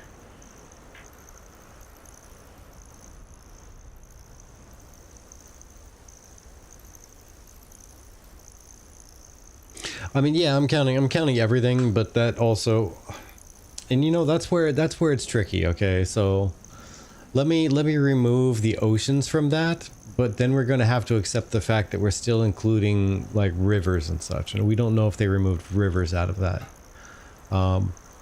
because the total world size they said is 580 kilometers squared land and 750 kilometers squared of ocean / water, and I don't know what ocean / water means. They could also mean rivers and lakes and things like that, and you assume Riverlands is going to have some lakes and rivers. That's the assumption, am I right? But yeah, let's go ahead and remove ocean and water land from that. So even from that, we have 55 divided by like 480. That's still 11%. We'll call it. Let's call it 12%. And so that times 3,000 people, that's still 25,000 people concurrently if we look at just landmass, and we assume that there's going to be 0 people that they're trying to support on the oceans. If they support 0 people logging in on the oceans at all, and there's nobody out there, and it's everybody on land, they could potentially be supporting up to 25,000 people if they get 3,000 people on this small little 12% of total landmass area. That is bananas. Still. Yeah, yeah, AV. There will be naval combat that will be on the oceans. They're trying to simulate the combat and incentives to cross wild areas without the naval combat using those lawless lands. But I think it's gonna play out a little bit differently between the lawless lands and the oceans, and I'm pretty sure they're thinking the same thing, but just putting out my thoughts there. No way they host 25,000 CCU. I mean, if it's spread out far enough and all they have to do is tell, you know, what they use, an Amazon to spin up another server at a moment's notice, and, you know, one server can tell Amazon to spin up a second server whenever it's needed, then it very well might be absolutely possible. Would I be thrilled with that? Not necessarily. I think there should be an upper cap that they're going to have to dial in on that isn't based on performance. I mean, I just know they're using cloud, right? And so if they're using cloud stuff, I think it was Amazon that was mentioned before. But if they're using cloud stuff, they've really got to go with one of like 3 providers, right? It's going to be Amazon, it's going to be Azure, or it's going to be Google. Those are really the only 3 that are going to be like dependable and worldwide. Pretty much anybody else is either going to be not as dependable, they're not going to be as feature rich, they're not going to be as responsive, and maybe not as much guaranteed uptime, or just not worldwide as much as they would like to be. But yeah, pretty much those three. AWS wasn't allowed in that country. That's kind of weird. Not sure where that's at, or what the thing would be. It might be only AWS wasn't allowed in their country for, I don't know, maybe a silly reason or another, or maybe only a portion of it wasn't allowed. Like maybe Amazon specifically wasn't allowed, but web services was, or something. Because I wouldn't see why any country would want to keep out a web hosting platform unless the web hosting platform is like fully involved with politics or something, and that country doesn't like the politics that Amazon brings to it. That I could see for sure.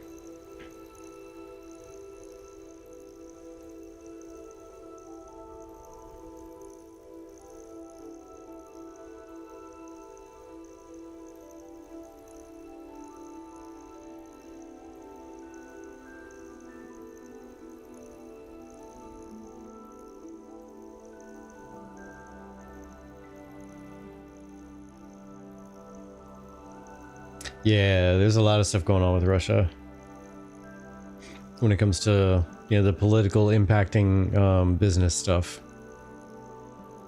Yeah, hey, as long as we don't go too deep into it, and it's just brought up as directly how it will impact the game with like servers and such, I'm okay with it. Yeah, just so everybody who's newer to the channel, just so you know, politics are avoided in this this channel. Politics are avoided in our Discord. And everywhere really, unless it's in-game politics, in which case, let me tell you, Ash's politics, there's going to probably be its own separate, not safe for work, only because people are going to be yelling at each other, voice and text channels created, because it's going to get pretty wild. Let's be honest, it's going to get pretty wild. Politics are going to be crazy when it comes to in-game politics for Ashes. And it's going to be, those are going to be the lawless zones of the Discord for the Golden Feather, because it's going to be so intense and competitive.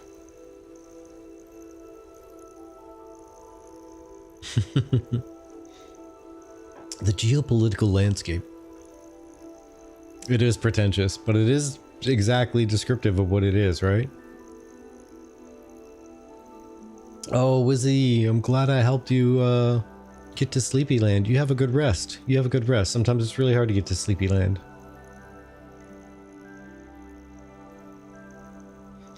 Hopefully it's not the gas leak that's making you doze off. That could be bad.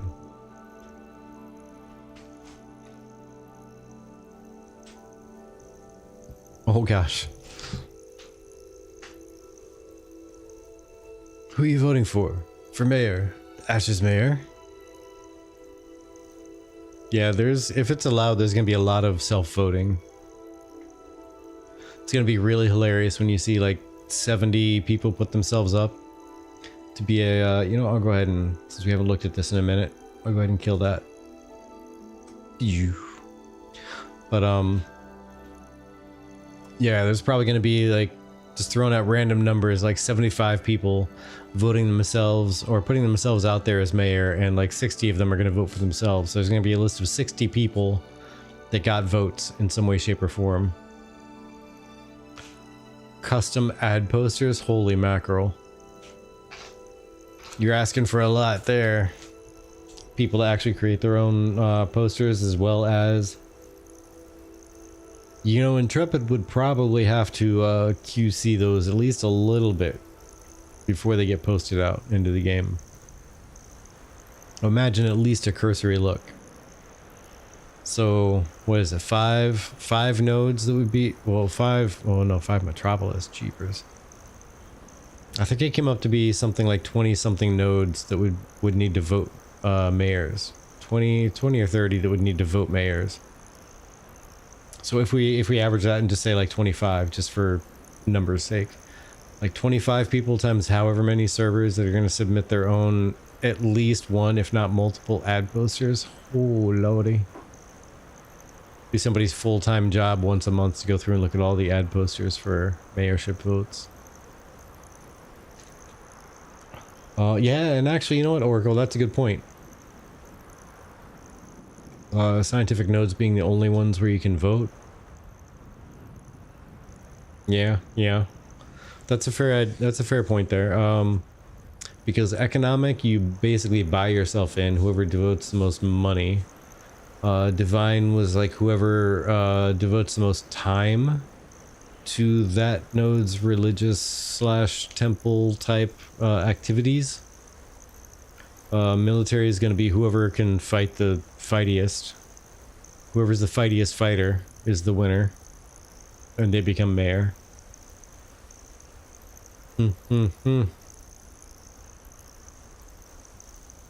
So yeah, I guess, what was I saying? Like 30 to 40? No, 25 is what I said. So half of that. So yeah, 13. 13 times like, ooh, man, if there's, let's just say like 10,000 people. Oh my lordy.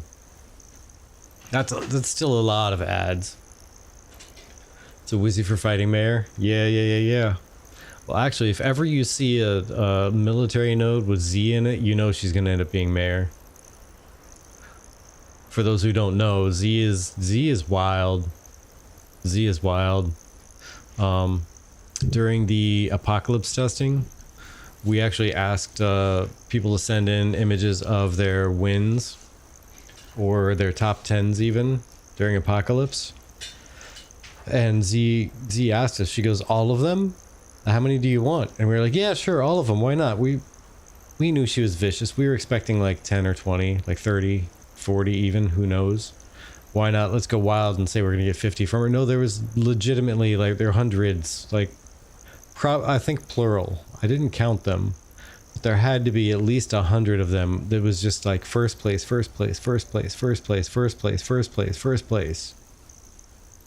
Yeah, don't get on her bad side. She will assassinate you in some PvP. It's a proven fact. She has assassinated many people.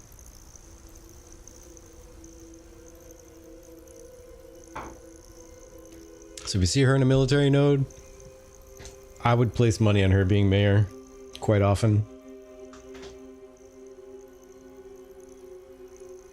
Don't fart in her. Yeah, absolutely. If you hit her baseball, or if you hit a baseball into her house or her yard, you've just lost the baseball. It's gone. Forever. Don't bother her about it.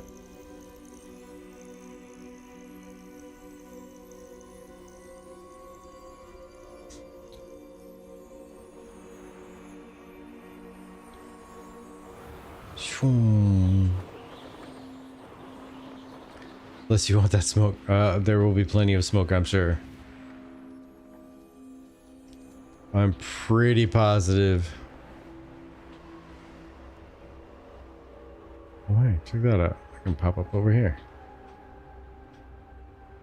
Can I stop up here? Yeah, I can. Oop. I think I already kind of was up here earlier. I may have been up there farther. There we go. We're hanging out here now. Be looking for a scientific node. You know what? I'm not sure if I want to go scientific for the crafting stuff, right? Or the thing that Steven was talking about a long time ago, where scribes can go out and experience something in the world, and it'll be written into the library there, almost like a little written history that continues on. I'm just curious if that gets destroyed, if the node gets knocked down, or if it's continued through all the other nodes below it, like the ZOI and all of its vassals. Because that'd be really awesome if the written history just continued, as long as there was at least 2 connected scientific nodes.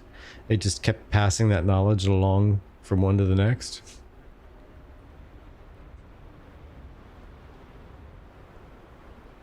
But I mean, also fast travel amongst the ZOI would be pretty nice. Not going to lie.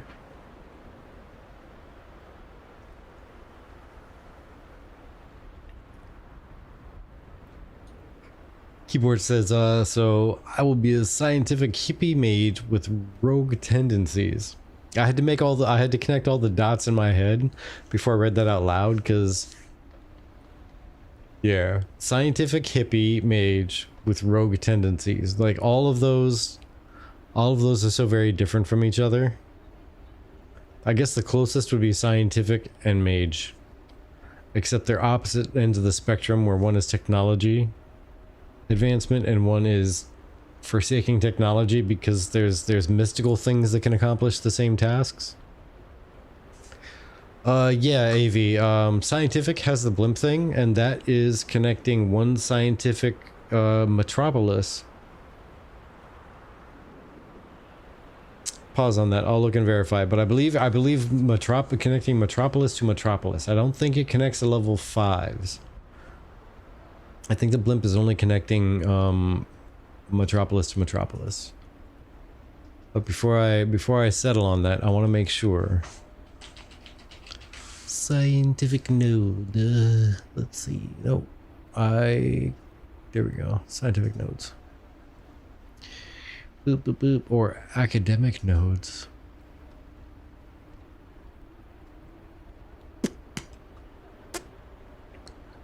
Bum, bum, bum, bum, bum.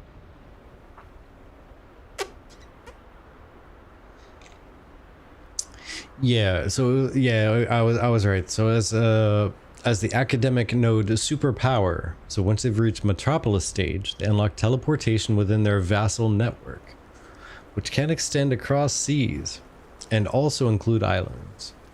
If there are multiple scientific metropolises, then an airship will provide faster travel between those scientific metropolises for citizens of those nodes and their vassal nodes, as long as they are not at war. As long as the metropolises are not at war.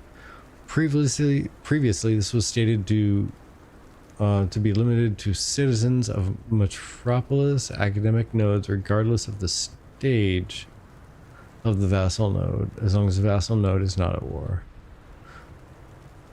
Previously stated to be limited to metropolis academic nodes, regardless of the... Okay, I think I see what that means. But yeah, got it. So yeah, you could totally go from one vassal of one metropolis to another vassal of a different metropolis with or no. So teleportation, you can go from one vassal within your zone of influence for your metropolis, and you can pop around, fast travel between them. Or you can go from metropolis to metropolis with an airship. And those citizens over there would be able to fast travel between any of those nodes. But you can only either fast travel between yours or take a blimp to their metropolis. And then you have to run from there. Got it.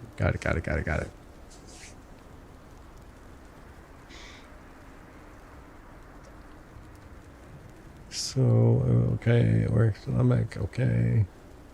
Yeah, the economic one was kind of neat just because it was the auction house. I want to say it was the big superpower.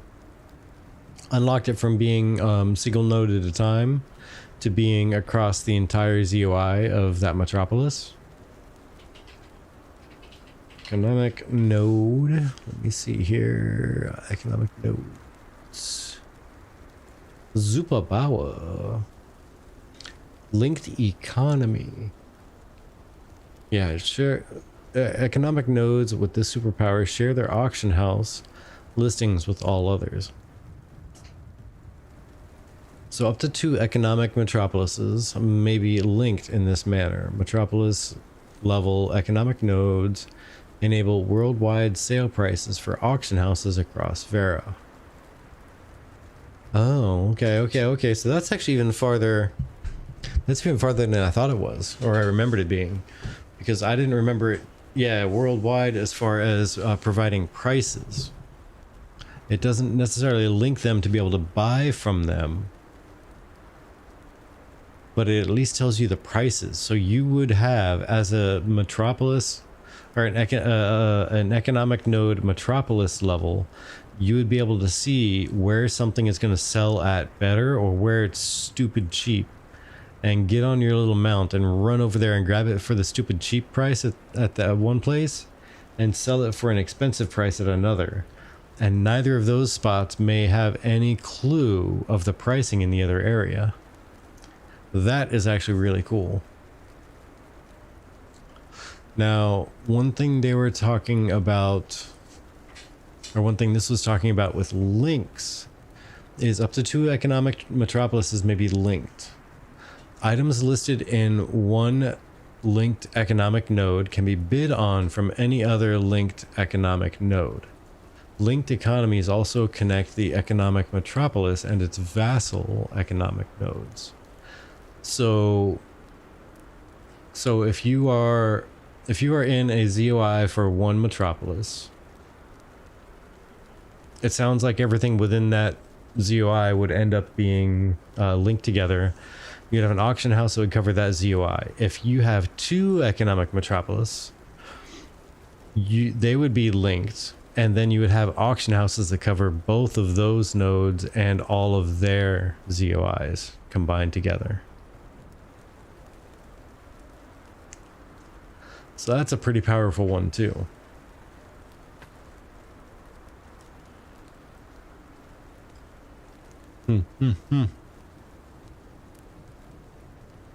Yeah, it's gonna be pretty wild as well.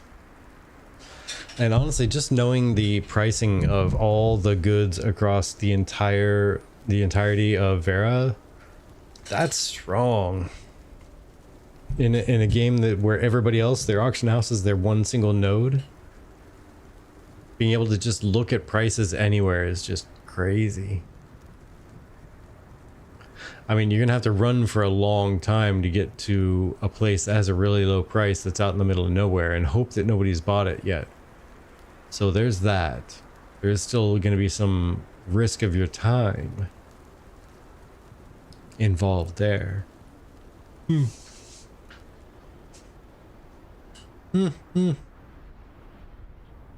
I dig it.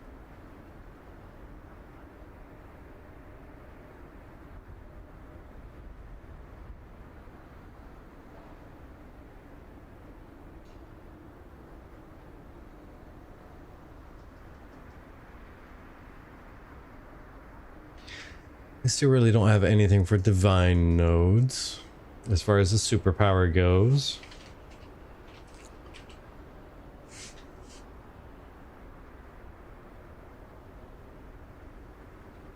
And really nothing as far as superpower for the military either. We just know that they might have some bounty hunters.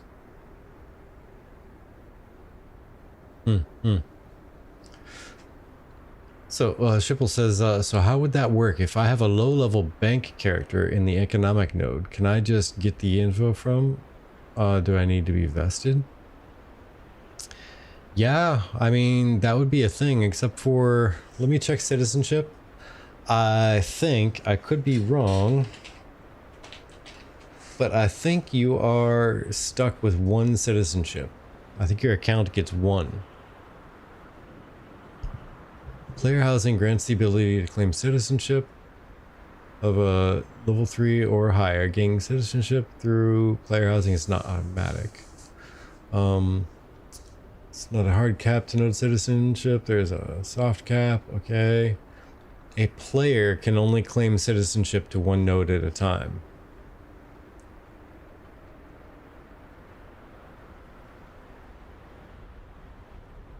The longer a node exists, the higher the price is to take. In some systems with regards to crafting, etc., etc., systems are going to be enticing, etc. So from incentive, we have that at play. Additionally, we don't have a cap per se. Soft caps, costlier, there's that. Okay. Yeah, only 1 citizenship may be declared per account per server realm. So once you choose your citizenship, if that's what you want to do, to have a bank character in that node, then any other character you play is gonna also be their citizenship is also going to be that same node. So you're not going to be able to say, hey, I am only going to make one of my characters a citizen over here just for the purposes of accessing their auction house. And then every other character is going to be elsewhere. And, you know, devoted to other nodes that I actually like, or whatever. So there is that.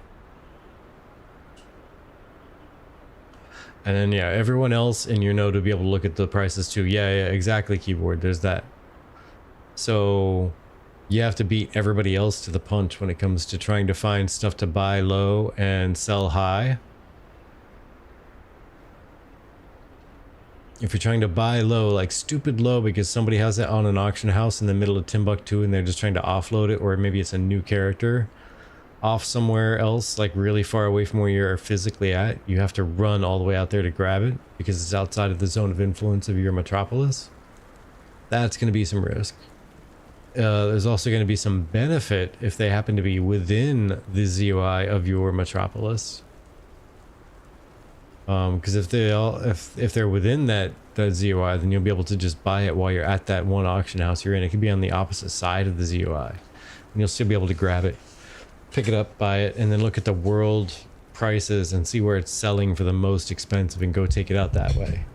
If the thing that's selling is more expensive than you've seen before, you've heard of, and you get over there before it's sold, you can put one up for less and it'll probably sell very quickly if it's an item in demand, right? If it's gone by the time you get there, then that's just a sign that somebody in that area thought it was that valuable and they wanted to buy it. So you could put it up for a similar price and it's probably going to sell. Either way, whether it's sold or not sold when you get there is a good thing. It's just the lower prices. That's going to be the part that's tricky. You need to get there before somebody else does. And if not, then you might be out your super sweet deal of finding something cheap. And you'll have to keep looking.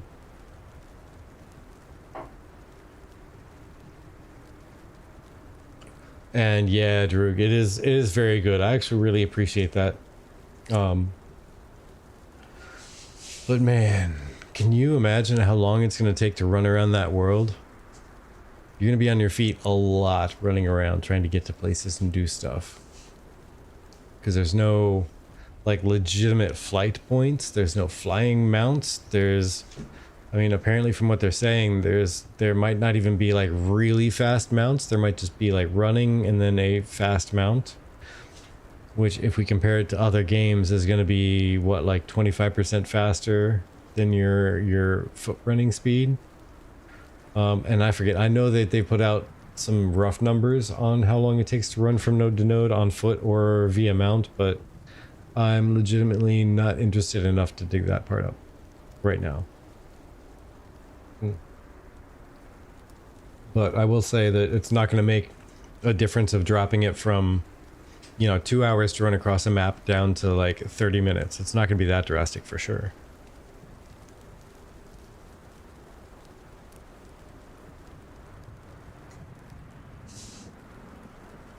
It's going to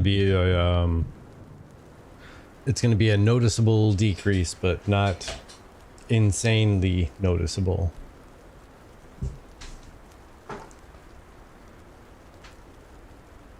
Let's see. So it stops those stupid shell companies that popped up in New World for zone control. Yeah. And keyboard says, I hate the name Node as much as I do the class name Tank. See, I'm okay with Node because that's more like the technical term, right? I imagine they might not use the word node in game for lore and whatnot purposes or whatever. And that might just end up being the technical term, like servers. But if you're in game, you never need to hear the word server because they're going to be like, what the f is a server? What are you talking about, you weirdo? You're inventing words. Get out of my face. But man, if I have to go through some storyline where some big shot like King or Duke or whatever is talking about, Sir Tempered Shield the Great is the tankiest of tanks because he tanked so many tanky things that he tanked the tank stuffs. What's tanks? and things, and just talks about tanks through like a speech or something, I'm going to skip it. Whatever that conversation dialogue is, I'm going to get to the third tank in a speech and I'm going to skip it. Just skip. Done. I'm done here. That's what bothers me with tank more so than node. Node in a PLC is like an address, a device. Yeah, like a node endpoint, a host or client. Like, it drives me bananas working in a technical based company on the tech side of things that also has to talk a lot about the customer side of things, and the word client can pretty much not be used in either, just to make sure that it doesn't get confused in descriptions of things to anybody in that area, talking about client needs this, client wants that, client must have this. Okay, which client? Who are we talking about here? Because you need this for a specific project. Is this something mandated by a client or mandated to be used on a client? Like, which client are we talking about? Okay, how about we just don't say client? How about we just say device and we say customer, so that they're so very different they never get confused again, ever.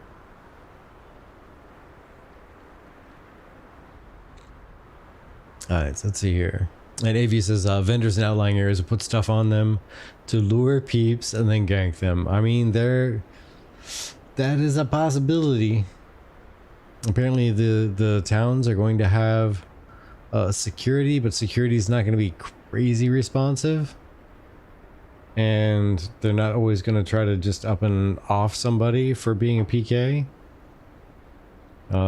So, I mean, we'll see how interesting that is over time as well. We shall see. But for right now, though, I should probably be get to going. I know this is much earlier than I normally go, but as Chibi has said during our podcast just a couple days ago, I do have to do a whole lot of work stuff. I have to get a lot of stuff done to make sure that we can take our vacation. Oh my gosh, this is our first vacation, like actual vacation together, like ever. And we met 2017, so this has been 7 years, and this will be our first actual like taking a vacation together, and my first time taking a proper vacation where I'm not expecting to work a lot while away in like, oof, I can't even remember the last time I just up and said I'm leaving my work computer behind. So I'm really trying to get a lot of stuff done. So I should probably run away and get stuff done for work. That way I can leave the computer either at home or in the suitcase when we get there as an emergency button in case work needs me. But yeah, so if any of you knows someone that we should raid over to, please do not be shy. Choose the guide the raid and select a person, and we shall raid them. If not, let me take a look at what we have.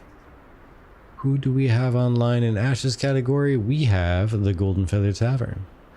Who do we have online that are friends of the tavern? We have wow. It is such a very light night. So very few people exist. Well, I tell you what, we do have a Wicca Sloth. Wicca Sloth is a friend of the tavern. Wicca Sloth is very much not the vibe that you're used to right now. He is he is both much more wild and much more chill than we are. At the same, not the same time, but you know, different times of the same day, let's say. I'll go ahead and do this and we get this started. Pow, pow. He is NSFW for sure. Super nice guy. Covers a lot of different games, a lot of different topics. He's going to be playing a lot of Ashes of Creation once it gets into, I think he has A2. I think he has A2 and he'll be playing with us. Pretty sure. But once it goes live, he's going to be playing a lot more. He just focuses on games that are not in testing. Either way, everybody, calling him wild is an understatement. Yes, sometimes it absolutely can be. You're gonna have an amazing introduction if you've never met him before, and then he's gonna go back to being super chill and probably like talking real quiet and low, like while shooting stuff. But either way, thank you so much for spending your time with me. As we always say, it is the best thing you can possibly spend in your support of us, is just your time, just hanging out with us, saying hi. It's so much appreciated. Except for you, clear one view, whatever you are, whoever you are. Why do I not have these stupid things turned on? Mod icons, come back here. Thank you. Bye. Anywho, he is about to take off, or we're about to take off to him. So everybody have yourselves a great night, and I'll catch you around next time. Bye.